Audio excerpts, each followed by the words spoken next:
sebagai satu terobosan, mungkin bisa di-accept, bisa diterima oleh segala macam negara, dan akhirnya mereka harus mengakui bahwa apa yang mereka lakukan itu sebenarnya melanggar etika humanis.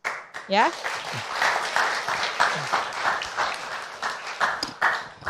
Saya ingin menanggapi Mbak Dina ya.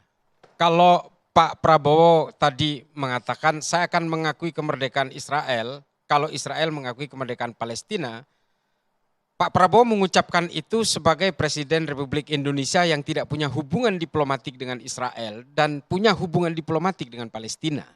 Maka bahasa yang harus keluar itu seperti itu. Bargain politiknya pasti harus seperti itu karena kita tidak punya hubungan diplomatik dengan Israel. Makanya beliau mengatakan seperti itu. Itu untuk yang Mbak Dina. Tapi kenapa saya menyayangkan kok Pak Prabowo lebih memilih diksi against innocent civilians, kok tidak genocide? Karena in fact apa yang terjadi di Palestina, di Gaza itu, semua orang dari seluruh tingkat generasi itu dihabisi oleh Israel. Sampai ke generasi terakhir, anak-anak itu ribuan juga dibantai.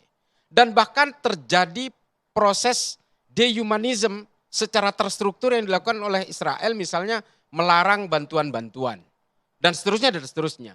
Ini adalah proses-proses pemusnahan massal dari apa yang, dan kalau kita lihat ya ketika terjadi perang di Bosnia dan Serbia zaman dulu, saya kira jauh lebih kejam apa yang dilakukan oleh Israel terhadap penduduk Gaza.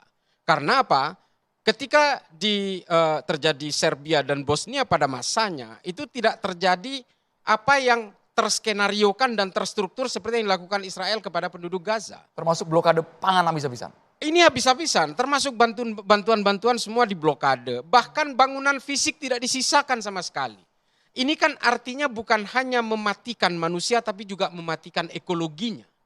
Ini yang kemudian agak saya sayangkan Pak Prabowo seperti menghindar kata genocide itu.